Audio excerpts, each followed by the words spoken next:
오늘 말씀은 마가복음 강의 7번째네요. 마가복음 1장 21절에서 28절까지 말씀 같이 교독하시도록 하겠습니다.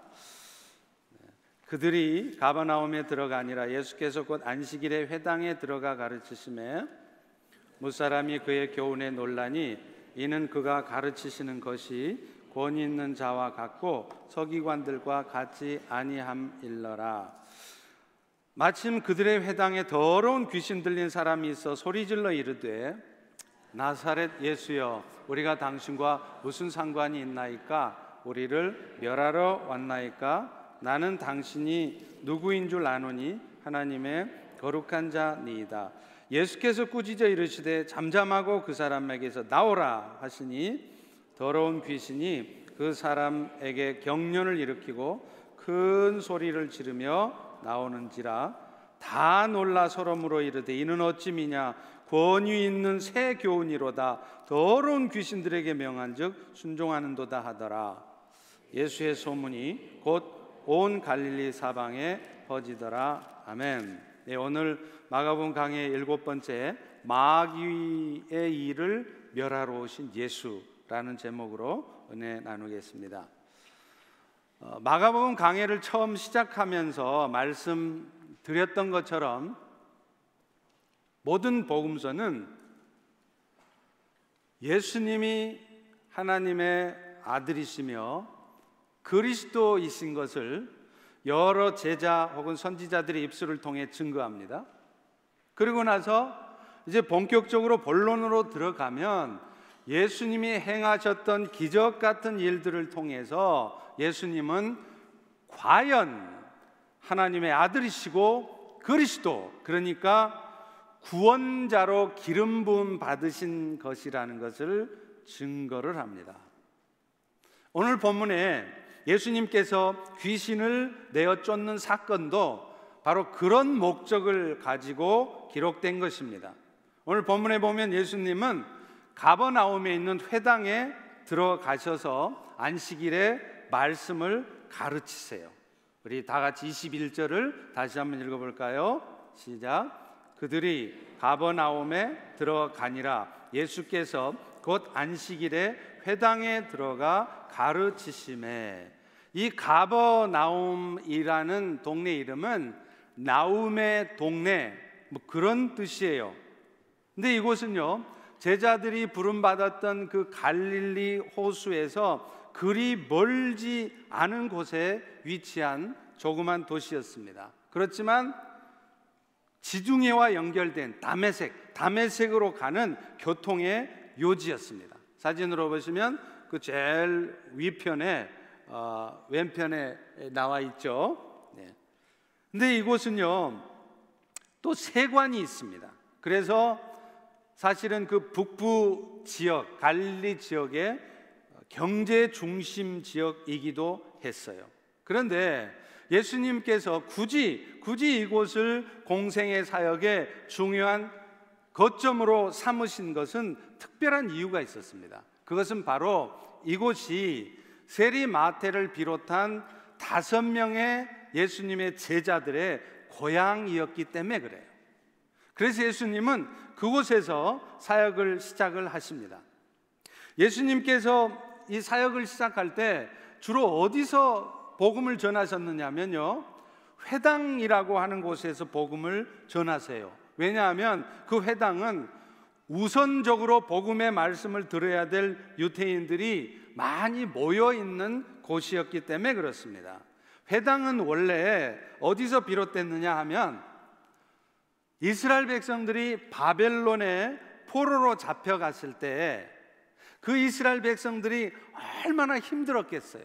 그래서 그들이 아주 비참하고 너무나 고통스러운 삶을 살아갈 때 그 고통을 이겨내기 위해서 함께 모여서 기도하고 함께 모여서 말씀을 듣던 곳, 그곳이 바로 회당이었습니다. 그런데 이 유대인들은요, 나중에 이 바벨론에 포로된 상태에서 돌아오잖아요. 근데 돌아온 후에도 유대인들이 모여있는 곳이면 항상 회당을 지었어요. 왜냐하면 그곳에 모여서 함께 하나님의 말씀을 듣고 기도하기 위해서, 예배하기 위해서 그랬던 겁니다. 그래서 지금도요, 우리 메릴랜드 캠퍼스가 있는 이 저먼타운 락빌에만 가도 이 주이시 피플들이 세우는 회당, 시나고그가 많이 있지 않습니까? 그러니까 유태인들은 자기들이 있는 곳이면 다 이 회당을 세워요. 그렇기 때문에 이 회당은 예수님 당시에도 물론이고 오늘날에 이르기까지 유태교가 오랫동안 지속될 수 있게 해준 곳이었습니다. 그런데 사실은요, 이 회당은 유태교가 오랫동안 지속되게 해주는 데 역할을 한 것뿐만 아니라 사실은 기독교가 초창기였을 때 그 기독교의 복음이 전파되게 한 것도 사실은 회당이었어요. 그래서 많은 복음 전도자들이 이 회당에, 유태인들이 많이 모여있기 때문에 이곳을 중심으로 복음을 전했던 것입니다. 실제로 당시에 회당에서는요, 회당장이 허락을 해주기만 하면 누구든지 나와서 성경을 가르칠 수 있었습니다. 그래서 종종 그것을 방문하는 교사들이나 혹은 권위 있는 선생들이 이 회당에서 하나님의 말씀을 가르칠 수 있었고, 예수님도 또 그리고 그의 제자들도 그런 이유에서 회당에서 복음을 전했던 것이죠. 자, 그런데 오늘 본문에 보면 예수님이 그 회당에서 하나님의 말씀을 가르치는 것을 보고서 많은 사람들이 그 가르침에 놀랬다는 거예요. 우리 다 같이 22절을 다시 한번 읽습니다. 시작. 무사람이 그의 교훈에 놀라니 이는 그가 가르치시는 것이 권위 있는 자와 같고 서기관들과 같이 아니함 일러라. 예수님의 가르침에 회당 사람들이 놀랐던 이유는 그 가르침이요, 일반적인 율법 교사나 서기관들하고는 비교가 안 되는 가르침이었습니다. 예수님께서 늘 가르치실 때마다 그렇게 주위에서 흔히 보여질 수 있는 실례를 들어가면서 비유를 하면서 아주 쉽게 잘 가르쳤기 때문이기도 하겠지만, 보다 중요한 것은요, 예수님의 가르침에는 신적인 권위가 있었다는 거예요. 그 이유는 그분의 가르침 자체가 하나님 아버지의 생각과 마음으로부터 나온 것이었기 때문에 그렇습니다. 그래서 요한복음 8장 26절에도 보면요, 예수님이 이렇게 말해요. 나는 그분에게서 들은 그것을 세상에 말하노라. 이 말씀은 곧 예수님의 가르침은 그 당시에 종교 지도자들 중에 설교 좀 잘하는 목사, 뭐 이 정도의 가르침이 아니라 하나님으로부터 직접 하나님의 음성을 들은 하나님의 아들이 신적 권위를 가지고 가르친 그런 말씀이었다는 것입니다. 따라서 많은 회당 사람들이 그 가르침을 보고 놀랬다는 것 자체가 그것이 바로 그분이 하나님의 아들이시라는 하나의 증거라고 하는 것입니다. 근데요, 예수님께서 이렇게 하나님의 아들이신 증거는 또 있었습니다. 예수님께 쫓겨갈 것을 두려워하던 귀신들이 자기 스스로 그것을 밝히고 있어요.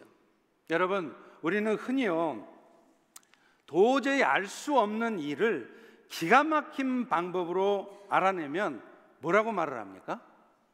뭐같이 안다고 그러죠? 귀신같이 하네, 그런 얘기 하지 않습니까? 근데 진짜 그래요. 예수님이 하나님의 아들이시라는 것을 귀신들이 귀신같이 알고 있다는 거예요. 세상 사람들도 모르고 심지어는요, 성도들도 예수님이 하나님의 아들이시라는 것을 까마득히 잊어먹고 살아요. 만약에 예수님께서 하나님의 아들이시라는 것을 잊지 않고 분명히 믿고 산다면 어떻게 예수 믿는 사람들이 세상 사람들하고 똑같이 불평하고 염려하고 분노하고 싸우고 그렇게 살아갑니까? 하나님의 아들이신 예수가 오늘 또 우리 안에 계셔서 나를 도우신다는 걸 잊지 않는데 어떻게 그런 삶을 살 수 있느냐는 거예요. 그런데 예수가 하나님이라는 이 사실을 귀신들은 귀신같이 하는 거예요. 전혀 예수를 믿지 않았던 어떤 자매가요, 어느 날 교회에 출석을 하게 됐습니다. 그를 위해서 아무리 기도하고 복음을 아무리 전해도 받아들이지 않던 자매가 전혀 예상하지 않았는데 어느 날 교회를 나온 거예요. 그래서 그를 위해서 기도한 사람이 묻습니다. 도대체 무슨 바람이 불어서 오늘 이렇게 교회에 다 나왔냐? 그렇게 물어봤더니 그 자매 대답이 참 희한합니다. 자기 인생에 정말 풀리지 않는 숙제가 있어서 구술해서라도 그것을 좀 해결해 보려고 무당을 찾아갔대요. 그랬더니 그 무당이 그러더랍니다. 당신 문제는 우리 같은 작은 귀신을 섬기는 사람들은 도저히 해결할 수 없고 큰 신한테 가야 된대요. 그러면서 교회 가보라 그러더래요. 우리가 하도 전도를 안 하니까 세상에 무당이 다 전도를 해요. 근데요, 실제로 우리 한국 기독교 초창기에 보면 그런 일들이 아주 많았습니다. 평양에 우리나라 최초의 장로의 신학교를 세웠던 사무엘 머펫 선교사님의 일화는 유명해요. 이 선교사님이 어느 날 평양 시내를 걷다가 무당이 구술하는 것을 보게 됐습니다. 양반집 딸이 아파서 그거 낫게 해달라고 구술하는 것이었어요. 근데요, 무당이 아무리 구판을 벌려서 춤을 춰도 신이 내리지를 않는 거예요. 여러분, 진짜 무당은요, 신이 내려야 무슨 역사도 나타나는 거예요. 근데 신이 내리지를 않으니까 얼마나 답답하겠습니까? 그런데 가만 보니까 그 이유가 뭐냐면 세뮤얼 머펫 선교사가 이렇게 서서 보고 있는 거예요. 그것 때문에 신이 안 내리는 거예요. 그래서 결국 그 무당은 굿하는 것을 포기하고 가버립니다. 이때 세뮤얼 머펫 선교사님이 그 양반집 딸을 위해서 기도를 해주고 그 기도로 그 딸이 병을 낫게 되었습니다. 여러분, 이 말이 무슨 말이겠어요? 귀신도 예수를 알아본다는 거예요. 예수가 하나님의 아들이신 것을 알아본다는 겁니다. 오늘 본문에 등장하는 귀신도 그것을 귀신같이 압니다. 다 같이 24절 같이 한번 읽습니다. 시작. 나사렛 예수여, 우리가 당신과 무슨 상관이 있나이까? 우리를 멸하러 왔나이까? 나는 당신이 누구인 줄 아는데 하나님의 거룩한 자니이다. 여러분, 여기서 말하는 하나님의 거룩한 자라는 것은 예수님의 신성을 표현한 말이에요. 그러니까 그 귀신들은 예수님이 신성을 가지신 하나님의 아들이라는 것을 알고 있었습니다. 실제로요, 귀신들이 예수님을 표현하는 다른 곳에서의 말씀들을 보면 귀신들은 예수님을 뭐라고 표현하느냐면 하나님의 아들이라고 표현을 해요. 마태복음 8장 9절에서도 보면 귀신들이 그 예수님을 보고 하나님의 아들이라고 그러고요, 마가복음 뒤에 5장 7절에 보면 지극히 높으신 하나님의 아들이라 이렇게 말을 하고 있다는 것입니다. 사랑하는 성도 여러분, 우리가 믿고 있는 예수는 하나님의 아들이신 줄 믿으시기 바랍니다. 그런데요, 그 하나님의 아들이신 예수께서 이 땅에 오신 이유가 뭐냐는 거예요.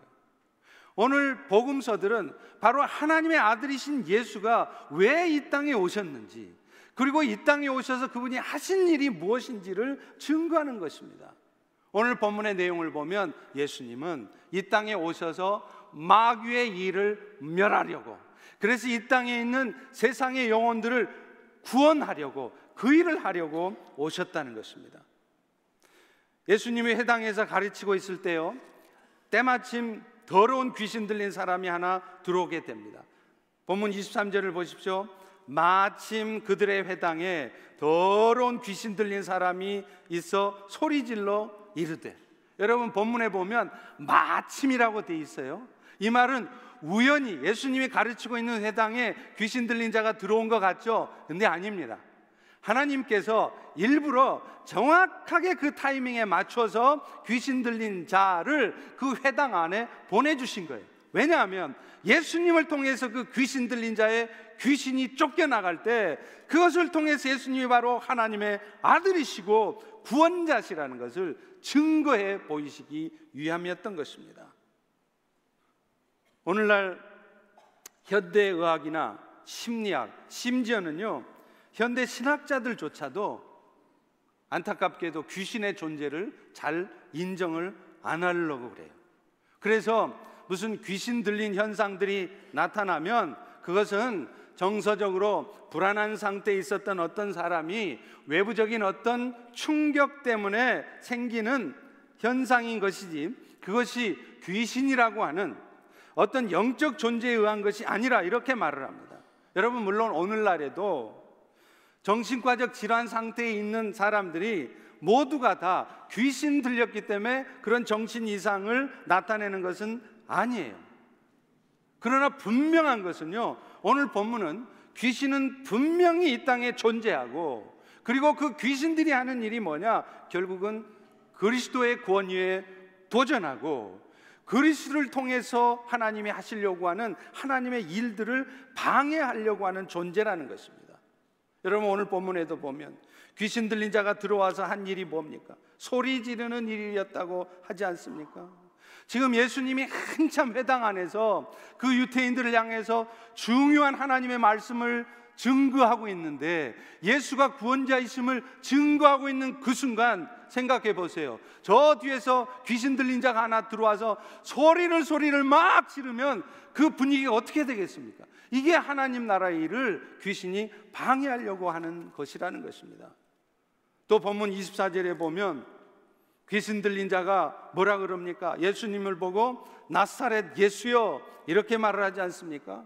원래 이 나사렛이라고 하는 동네는요, 선민의식을 갖고 있었던 유대 사람들 입장에서는 아주 초라한 이방의 고을이었어요. 그렇기 때문에 그 당시에 유대 사람들 통념 속에는 나사렛 그러면 그게 어느 고을 이름 그 정도가 아니라 아주 비천하고 아주 별 볼 일 없는 사람, 아주 천한 사람들, 로우 인컴들이 사는 그런 동네, 그런 식의 의미가 있었다는 것입니다. 그런데 지금 귀신이 뭐라 그러냐? 예수님을 부를 때 나사렛 예수라고 부르는 거예요. 그것은 그 예수의 고향이 나사렛이라는 의미도 있겠지만, 사실은 예수라는 사람이 저 나사렛, 그 경멸한 아주 천한 것들이 사는 그런 동네에 사는 예수입니다. 그런데 저런 예수가 무슨 메시아고 무슨 구원자입니까? 이런 의미로 얘기를 한 것이었습니다. 사랑하는 성도 여러분, 실제로 오늘날도요, 귀신들은 세상 사람들 가운데 역사를 합니다. 때로는요, 직접적으로 공격을 해요. 오늘 본문과 같이 소위 귀신 들린 경우죠. 귀신은요, 어떤 사람 안에 들어가게 되면 그 사람의 영혼에 직접적인 통제력을 발휘를 해요. 그래서 그 사람의 정신세계와 몸까지 지배를 합니다. 그래서 뭐 하자는 거냐? 결국에는 그 사람을 완전히 파멸의 구렁텅이로 빠뜨리는 것, 이 귀신의 목적이에요.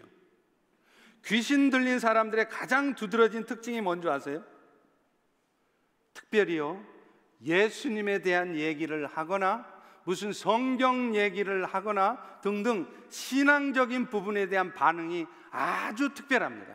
예를 들면 귀신 들린 사람들은요, 성경책만 보면 막 분노를 해요. 그래서 그 성경책을 막 찢어버리고 막 던져버리고요, 아니면 그 반대로 성경책만 보면 벌벌벌 떨면서 두려워합니다.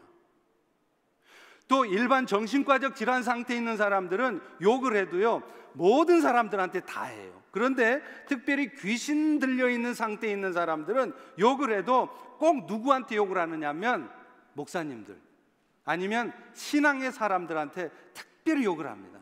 아니면 그 반대로 목사님들이나 이런 믿음의 사람들을 보면 굉장히 무서워하고 막 뒤로 물러나게 돼요. 이게 바로 그 사람이 지금 단순한 정신과적 질환 상태가 아니라 귀신 들려있는 상태라는 증거인 것입니다. 그런데 왜 이런 일이 생기는 줄 아십니까? 어떤 사람들에게 귀신이 들리는 줄 아십니까? 마음에 오랫동안 분노와 미움을 품고 있으면 그런 사람들 가운데 역사를 합니다. 실제로 그런 상태에 있는 사람들에게 모두가 다 귀신이 들어가는 것은 아니지만, 귀신 들려있는 사람들을 보면 왜 그런 귀신이 들었느냐? 분노를 갖고 있기 때문에 그런 거예요. 마귀가 가장 틈타기 좋아하는 마음이 뭔지 아세요? 마음속에 분노를 품고 있는 사람이에요. 그런 사람들에게는 마귀가 역사를 합니다. 그렇지만 오늘 이 자리에 앉은 여러분들, 우리 그리스도인들은 안심하셔도 돼요. 왠지 아세요? 우리 그리스도인들에게는 근본적으로 성령이 거하고 계시기 때문에 귀신 들리거나 하는 일은 있을 수 없습니다. 그렇지만 귀신이 우리 안에 들어와서 자리를 잡고 사는 그런 귀신 들리는 일은 없지만 우리 성도라 할지라도 귀신에게 영향을 받을 수는 있습니다. 불순종에 빠져 있거나 어떤 이유에서건요, 성령님의 도우심을 구하지 않고 스스로 어두운 마음에 빠져 있으면요, 어떤 형태로든 사탄의 영향력 안에 들어가게 돼요. 심지어는 그 사탄의 영향력이 아주 강해서 마치 귀신 들리는 자가 나타내는 그런 모습처럼 보여질 수까지 있어요. 귀신은 들리지 않았을지라도 말이죠.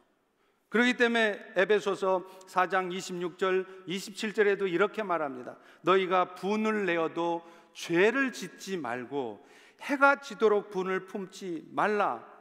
마귀에게 틈을 주지 말라. 분을 품고 있으면, 어두운 마음을 계속 담고 있으면 여러분들 마음에도 마귀가 틈을 타는 거예요. 그래서 여러분들의 인생을 더 어둠으로, 더 고통스럽고 더 아픈 곳으로 이끌어 간다는 것입니다. 자, 그런데요, 안타깝게도 이렇게 인간을 파멸로 몰아가는 귀신은 영적인 존재이기 때문에 인간들은 어떤 노력을 해도 자기 스스로의 노력으로는 그 귀신을 이겨낼 수가 없다는 거예요. 그렇기 때문에 여러분, 단순한 정신과 질환 상태에 있는 사람이 아니라 귀신 들려있는 사람들의 경우에는요, 어떤 정신과적 치료를 받아도 결코 회복되지 않습니다. 그것은 지금 정신의 문제가 아니라 영적인 문제이기 때문에 그래요. 그런데 예수님께서, 우리 예수님께서 이 땅에 오신 이유가 뭐냐? 그런 귀신의 역사를 물리치고 마귀의 영향으로부터 세상의 사람들을 벗어나게 해주시기 위해서 이 땅에 오셨다는 것입니다. 할렐루야. 오늘 본문에도 보면 예수님께서 그것을 보여주시는 거예요. 25절 26절을 보십시오. 예수께서 꾸짖어 이르시되 잠잠하고 그 사람에게서 나오라 하시니 더러운 귀신이 그 사람에게 경련을 일으키고 큰 소리를 지르며 나오는지라. 이런 모습을 보고 사람들이 27절에 말을 합니다. 이는 어찌미냐? 권위 있는 새 교훈이로다. 더러운 귀신들에게 명한즉 순종하는도다. 이 말이 무슨 말이에요? 그 예수가 바로 하나님의 아들이시요, 그 하나님의 권세를 가지고 마귀를 몰아내시는 분, 마귀를 이기시는 분이시라는 증거인 것이죠.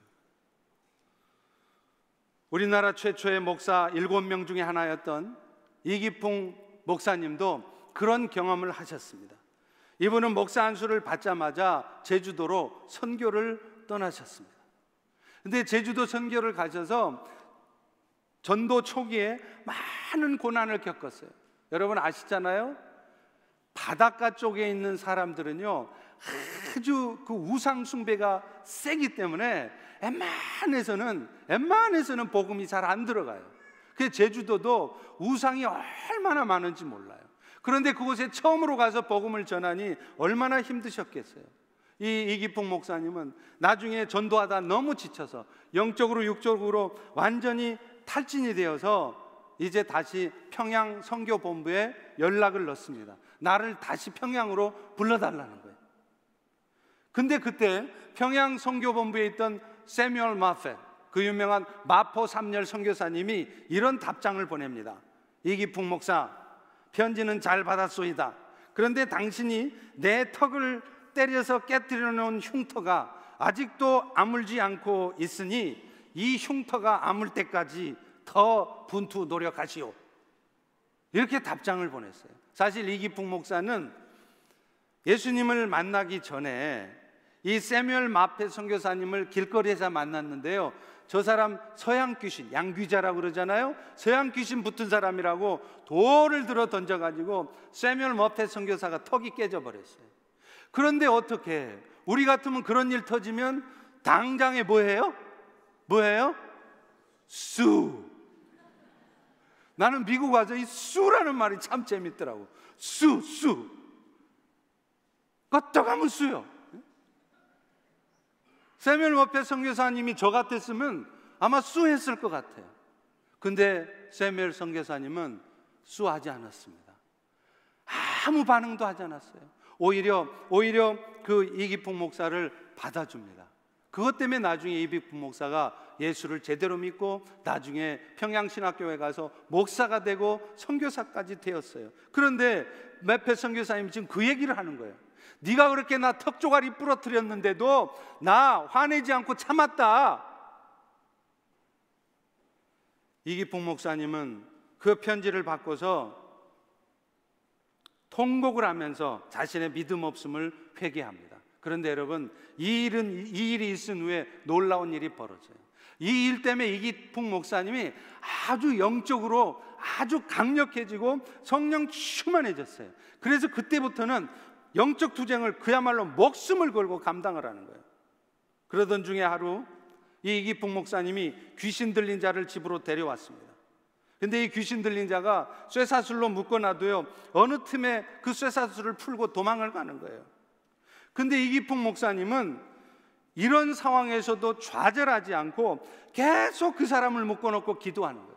저 같으면 아마 한번 묶어놓고 기도해 줬는데 쇠사슬 풀고 도망가고 그것을 몇 번 하고 나면 아마 좌절했을 것 같아요. 아이고 나는 못하겠다 포기했을 것 같습니다. 그런데 이기풍 목사님은 앞서 그런 경험을 했기 때문에 포기하지 않는 거예요. 계속 기도하는 거예요. 그런데 어느 날, 다른 날 같았으면 그날 또 이 귀신 들린 사람이 쇠사슬을 풀어버리고 달아났을 텐데 이상하게 그날은 이 귀신 들린 자가 힘없이 이렇게 주저앉아 있는 거예요. 그래서 하도 이상해서 무슨 일이냐 이유를 모르니까 그 귀신 들린 사람이 그러더래요. 항상 자기 대장이 와서 자기를 도망갈 수 있도록 쇠사슬도 풀어주고 도와줬는데 오늘은 천군 천사가 긴 창을 들고 집을 빙 둘러싸고 있어서 우리 대장이 못 들어오고 있다는 거예요. 그래서 내가 지금 못 도망가고 있다, 이런 얘기를 하더라는 거예요. 이기풍 목사는 그 얘기를 듣고서 용기를 얻었습니다. 그래서 그때부터 아주 식음을 전폐하고 금식하며 기도하기 시작했어요. 그런데 그날 밤이 깊었을 때 갑자기 그 귀신 들린 사람이 거품을 물고 쓰러지더니 한참 만에 제정신으로 돌아왔습니다. 그는 이 이기풍 목사님의 인도로 교회에 당연히 출석하기 시작했고 그 교회 집사가 됐어요. 사랑하는 성도 여러분, 이게 뭘 의미하겠습니까? 예수님께서는 이 땅에 오셔서 마귀의 일을 멸하시고, 그래서 귀신이 들리고 악한 영들에 의해서 고통받는 자들을 자유케 하기 위해서 이 땅에 오셨다는 것입니다. 할렐루야. 그런데 여러분, 마귀는요 이렇게 직접적으로 사람들을 공격하고 힘들게 할 뿐만 아니라 때로는요 간접적인 방법을 통해서 역사를 해요. 앞서 말한 것처럼 마귀의 목표는 그리스도를 통해서 하나님의 나라가 확장되는 일을 방해하는 것입니다. 그럴 때 그런 마귀의 역사 앞에 우리도 역시 믿음의 사람이어도 때로 좌절하고 때로 실망스럽고 때로 분노하고 원망하고 그렇게 살지 않습니까? 그러나 그럴 때라도 마귀의 일을 이미 이겨놓으신 주님을 붙들고 살아갈 때 우리는 이 땅에 사는 동안에도 좌절하지 않고 승리하는 삶을 살 수 있다는 것입니다. 여러분, 마귀는요 그 목표가 달성되도록 하기 위해서 세상 사람들 마음 가운데 역사를 합니다. 심지어는요 믿음이 있는 성도들의 마음 가운데서도 역사해요. 그 믿음이 연약해져 있는 틈을 타서 마귀가 그 믿음의 사람의 마음속에 들어가서 역사해서 결국 뭐 하자는 거냐? 믿음의 사람들을 통해서 믿음의 역사들이 나타나는 것을 못하게 막는 거예요. 이게 마귀들이 하는 짓입니다. 예를 들어 볼까요? 처음으로 교회에 나오려고 하면, 교회에 오랫동안 안 나오다가 모처럼 은혜 받고자 교회 나오려고 하잖아요. 그러면 그날 꼭 교통사고가 나요. 왜 그런 줄 아세요? 마귀가 그 세상 사람들의 마음속에 들어가서 역사를 하는 거예요. 그래서 믿음의 사람이 되려고 하는 그 사람의 차를 받아버립니다. 그래서 교통사고가 나게 해서 뭐 하자는 거냐? 하나님의 은혜 가운데 나가는 것을 못 나가게 막으려는 거예요. 또 있습니다. 때로는요 믿음 없는 배우자나 부모 때문에 신앙의 핍박을 받게 되는 경우도 있어요. 믿지 않는 시어머니, 믿지 않는 남편 때문에 신앙의 핍박을 많이 받아보세요. 그러면요, 아무리 믿음이 좋았던 사람도 어느 순간 좌절하게 돼요. 어느 순간 포기하고 싶어지게 돼요. 그런데 그게 마귀의 역사라는 거예요. 마귀의 목표라는 것입니다. 또 있습니다. 마귀는요, 교묘하게 사람들의 마음속에 욕심을 집어넣어요. 질투하는 마음을 집어넣고요, 시기하는 마음을 집어넣고요, 판단하는 마음을 집어넣어요. 그래서 뭐 하자는 거냐? 믿음의 사람들이 믿음의 역사를 이루어 가려고 하는 것을 못하게 만들어요. 믿음의 사람들의 마음에 상처를 주는 말을 주고요, 믿음의 사람들이 그냥 주저앉게 만드는 거예요. 그게 지금 마귀의 목표예요. 좌절하고 분노하게 만들어서 결국은 그 사람을 주저앉히고, 그 사람이 주저앉아 있으면 그 사람 때문에 이루어져야 될 하나님의 나라가 이루어지지 못하게 하는 거예요. 여러분, 이게 마귀의 하는 짓거리들입니다. 그런데 우리는 그걸 잘 모른다는 거예요. 여러분, 우리가 잘 몰라서 그렇지요, 여러분들이 살아가는 동안 수도 없이 없는 많은 마귀의 역사들이 있어요. 그런데 우리가 그걸 분별을 못하는 거예요. 그러니까 맨날 시어머니만 미워하고 남편만 미워하지, 왜 이런 일이 생기는지, 이게 마귀 때문에 생기는 일이라는 걸 모르니까 맨날 사람 미워하고 사람끼리 다투고 갈등하고 분열하고 이러는 것입니다. 에베소서 6장 12절에도 분명히 말합니다. 우리의 씨름은 혈과 육을 상대하는 것이 아니요 하늘에 있는 악의 영들과 어둠의 세상 주관자들과의 싸움이라. 사랑하는 성도 여러분, 그런데 너무나 감사한 것은요, 이미 마귀와의 싸움에서 승리하시고, 그래서 오늘 또 우리 안에 영으로 들어오시는 예수님을 붙들 때 우리는 이런 마귀의 역사에도 불구하고 좌절하거나 포기하거나 분노하지 않고 이 땅에 사는 동안에도 승리하는 삶을 살 수 있다는 것입니다. 할렐루야, 할렐루야. 오늘 본문 24절에 보세요. 귀신들도 그것을 알고 미리 말해요. 나사렛 예수여, 우리가 당신과 무슨 상관이 있나이까? 우리를 멸하러 왔나이까? 하나님의 아들이신 예수는 이 땅에 오셨습니다. 뭐 때문에요? 마귀의 일을 멸하려고요. 마귀가 오늘 우리로 하여금 하나님 나라의 백성이 되고 하나님의 은혜 가운데 사는 것을 방해하려고 하는 그 일을 깨부숴뜨리기 위해서 왔다는 겁니다. 그 예수를 바라보십시오. 그 예수의 승리를 붙들 때 우리는 죽은 다음에 천국만 가는 게 아니라 이 땅에 사는 동안에도 승리의 삶을 살 수 있는 거예요. 예수님이 마귀의 일을 멸하라 하신다는 의미는 예수님이 그리스도시라는 말씀과 관련이 있습니다. 여러분, 예수님이 그리스도시라는 말이 뭐예요? 제가 여러 번 말씀드렸죠. 예수님이 제사장으로 기름 부음 받으셨고, 예수님이 왕으로 기름 부음 받으셨고, 예수님이 선지자로 기름 부음을 받으셨다는 거예요. 이걸 우리는 그리스도의 삼중직 이렇게 얘기를 하지 않습니까? 그런데 안타깝게도요, 오늘날 우리는 복음을 안다고 하는 사람들도 예수님의 제사장적인 사역에 대해서는 잘 알아요. 그래서 그 예수님의 제사장적인 사역의 결과 내 죄가 용서되어졌고, 예수님의 십자가의 죽으심 때문에 내 모든 죄 문제는 해결되어져서 나는 영원한 생명을 얻은 자로 천국의 삶을 산다는 거, 그건 알아요. 그 은혜는 감사해요. 그런데 문제가 뭔지 아세요? 예수님의 왕적인 사역, 선지자적인 사역에 대해서는 잘 모른다는 거예요. 그러니까 오늘날 수많은 그리스도인들이 하나님의 은혜로 예수님의 제사장적인 사역의 결과로 죄를 지어도 결국에는 천국은 가지만 적어도 이 땅에 사는 동안에는 세상 사람하고 하나도 다를 바 없이 살아가는 거예요. 예수님이 오늘 또 왕으로 오셔서 내 인생 전부를 책임지시고 있다는 거예요. 어떤 사탄 마귀의 역사도 예수님이 왕으로 이미 승리하시고, 그 승리하신 예수가 오늘 또 내 삶을 이끌어 가신다는 것을 분명하게 붙들면 우리는 세상 사람들처럼 좌절하고 세상 사람들처럼 분노하고 염려하고 싸우고 그럴 수 없습니다. 예수님의 왕적 사역을 기억하십시오. 예수님이 우리를 대신해서 십자가의 죽으심을 당하신 것은 물론 예수님의 제사장적인 사역이에요. 구약의 대제사장들은 백성들의 죄가 속해질 수 있도록 동물의 피를 흘리게 하는 속죄 제사를 드리잖아요. 그러나 그 인간 제사장의 제사는 불완전한 제사였기 때문에 해마다 반복해서 다시 드려야 했습니다. 그러나 예수님은 그분 자신이 인간 제사장이 아니에요. 하나님의 아들이신 분이셨고, 그래서 하나님의 아들이신 예수가 죄가 없으신 자기의 몸을 스스로 제물로 드리셨기 때문에 그 예수님의 속죄의 제사는 한 번으로 영원한 완전한 속죄를 이룬 것입니다. 그래서 히브리서 10장 10절에서 12절도 이렇게 말하지 않습니까? 예수 그리스도의 몸을 단번에 드리심으로 우리가 거룩함을 얻었노라. 육신의 제사장마다 매일 자주 같은 제사를 드리되 이 제사는 언제나 항상 죄를 없게 하지 못하지만 오직 그리스도는 죄를 위하여 한 번에 영원한 제사를 드리시고 우편에 앉으셨다. 사랑하는 성도 여러분, 예수님의 그 제사장적 사역 때문에, 예수님의 속죄의 제사 때문에 오늘 우리는 지난날의 죄도 용서될 뿐만 아니라 지금 여러분이 어떤 죄를 짓고 있어도, 심지어는 앞으로 죽는 날까지 여러분이 어떤 죄를 지어도 그 죄에 대한 대가로 영원한 형벌에 빠지지 않습니다. 할렐루야! 예수님이 한 번의 제사로 영원한 속죄를 이루셨기 때문이에요.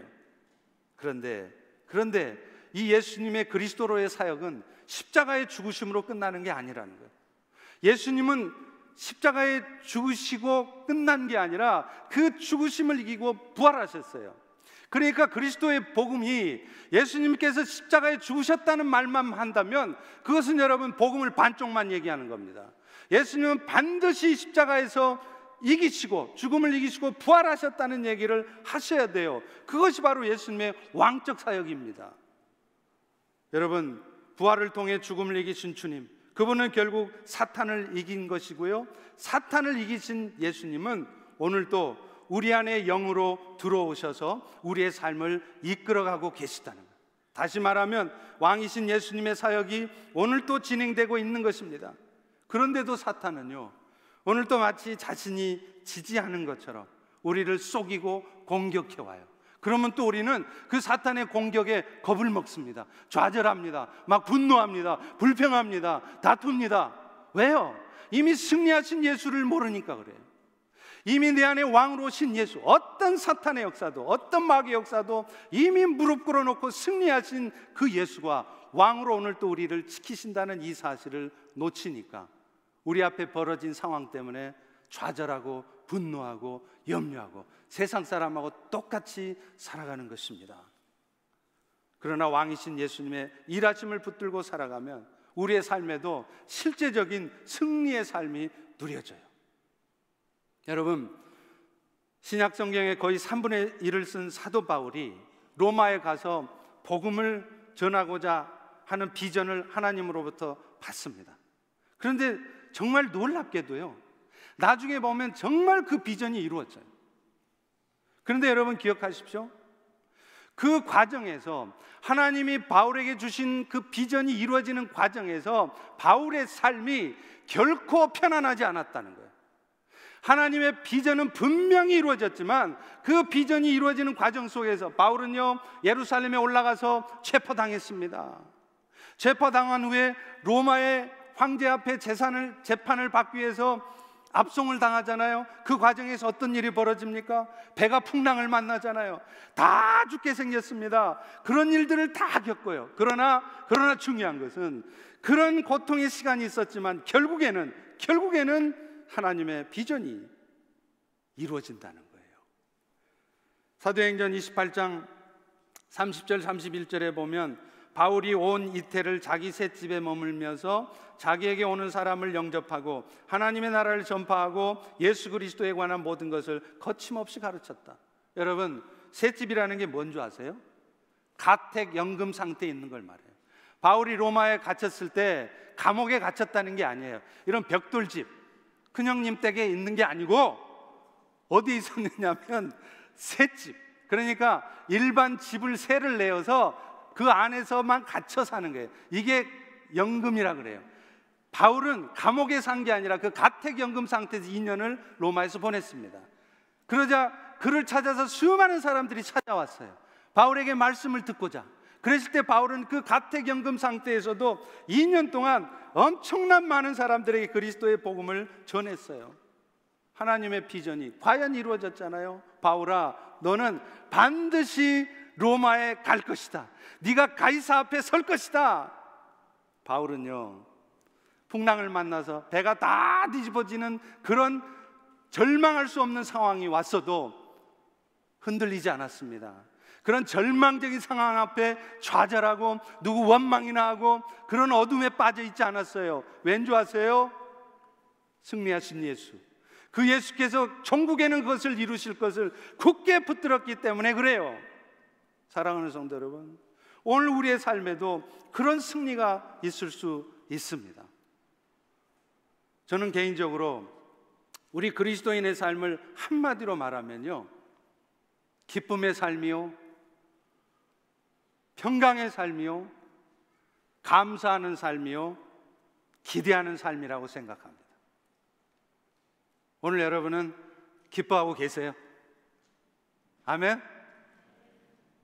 제가 볼 때는 별로 기뻐하지 않는 것 같은데요. 오늘 여러분의 마음에는 평강이 있습니까? 아멘? 제가 보기에는 막 불안해하는 것 같은데요. 뭐가 마음에 안 들죠? 뭐가 막 불안하죠? 못마땅하죠? 오늘 여러분은 지금 감사가 있으십니까? 아니면 여러분의 눈앞에 펼쳐진 상황 때문에 계속 불평만 하고 계십니까? 여러분의 인생에 대한 기대가 있으십니까? 아니면 이런 내가 뭘 하겠어? 기도 한들 되겠어? 그렇게 절망 가운데 있으십니까? 여러분, 크리스찬의 삶은 딴 게 아니에요. 성경 많이 아는 거예요? 그거 중요하지 않아요. 성경 많이 알면 뭐예요? 맨날 불평하는데, 감사가 없는데, 맨날 마음이 어두워져 있는데, 진정한 크리스찬의 삶은 기뻐하는 것이고 감사하는 것이고 평강 가운데 기대하는 것입니다. 여러분, 데살로니가전서 5장 16, 18절 잘 아시죠? 뭐라고요? 데살로니가 5장 16절 항상 뭐요? 기뻐하라. 범사에 뭐요? 감사하라. 이것이 뭐라고요? 여러분을 향한 하나님의 뜻이래요. 여러분 지금 하나님 뜻대로 살고 싶으십니까? 살고 싶으십니까? 그러면 뭐 해야 돼요? 기뻐하셔야 돼요. 그럼 뭐 하셔야 돼요? 감사하셔야 돼요. 항상 기뻐하래요.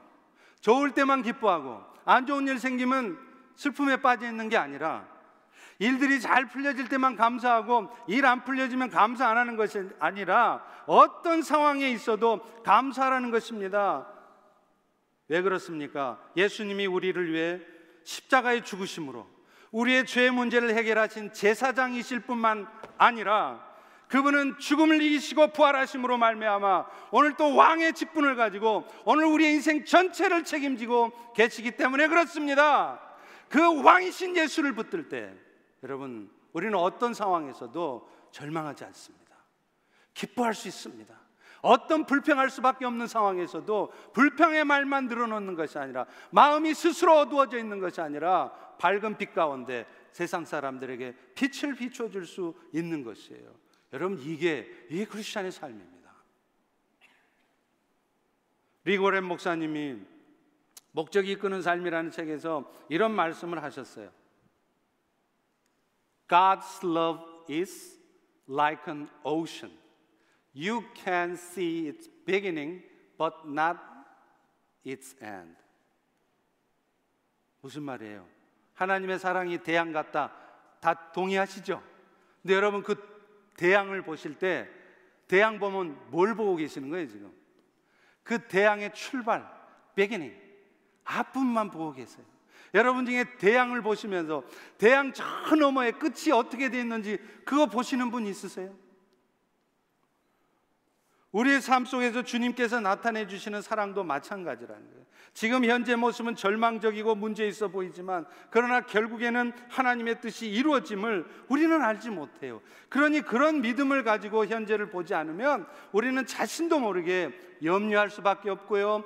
그러면 결국 불평하게 되어 있고요. 그러면 두려워하며 분노하게 되어 있습니다. 중세시대 프란시스라는 수도사가 있었습니다. 이분은 원래 이탈리아 상인의 아들이었어요. 그래서 굉장히 부자였습니다. 그런데 이분은 예수님의 말씀에 철저히 순종하기 위해서 재산을 다 포기했습니다. 그래서 1년 내내 유럽을 다니면서 설교하고 또 연명할 수 있을 정도의 적은 음식만을 구걸해서 먹으며 살았어요. 그런데 그분이 쓴 평화의 기도문이 있습니다. 저는 우리 모든 성도들이 정말 이런 기도를 드리는 성도들이 되었으면 좋겠습니다. 이런 기도를 드리고 이렇게 살아가려고 애쓰는 사람이 오늘 또 왕이신 예수를 붙들고 사는 사람들입니다. 주님, 나를 평화의 도구로 써 주옵소서. 미움이 있는 곳에는 같이 미워하는 게 아니라 사랑의 씨앗을 심게 하시고, 상처가 있는 곳에 용서의 씨앗을, 의심이 있는 곳에 믿음의 씨앗을, 낙심이 있는 곳에는 소망의 씨앗을, 어둠이 있는 곳에 빛을 비추게 하소서. 내가 위로받기를 구하는 게 아니라 위로하게 하시고, 내가 이해해 주기를 구하는 것이 아니라, 내가 이해받기를 구하는 것이 아니라 먼저 이해하기를 구하고, 사랑받기를 구하는 게 아니라 사랑하기를 구하게 하소서. 왜냐하면 우리가 받은 것은 주기 위하며, 우리가 용서되어진 것은 용서하기 위하며, 우리가 영원한 생명을 얻은 것은 죽기 위함이기 때문입니다. 사랑하는 성도 여러분, 어떤 가르침이 그저 지식이라면 그것은 사람을 변화시키지 못합니다. 자신을 변화시키지 못하고요, 다른 사람에게 영향을 끼치지도 못해요. 오히려 자신의 지식에 대해서 긍지를 가지게 되고, 그래서 어느 순간 자기도 모르게 영적인 교만에 빠지게 되고, 그래서 다른 사람들의 무지함을 자기도 모르게 판단하고 비난합니다. 결국 그런 사람들은 자신의 삶에 자유함이 없어요. 결국 자기 손해입니다. 행복한 삶을 살 수 없습니다. 행함이 없는 믿음은 죽은 것이듯 삶이 없는 지식과 가르침은 허상이에요. 오늘 여러분이 말씀을 들으셨으면 가장 먼저 하실 일이 뭘까요? 여러분도 프란시스와 같이 그런 기도를 드리시는 것입니다. 그리고 무슨 거창한 거 하려고 하지 마세요. 여러분이 그런 프란시스 같은 삶을 살기 위해서 작은 것부터, 여러분의 가정에서부터, 여러분의 교회에서부터, 여러분의 오이코스에서부터 작은 것부터 시작하십시오. 그리고 그런 삶이 결코 쉽지 않은 좁은 길일지라도 그 길 끝에는 우리 주님께서 영광 중에 맞아주실 것을 기대하며 묵묵히 걸어가실 수 있기를 주의 이름으로 축원합니다. 우리 다 일어나셔서 우리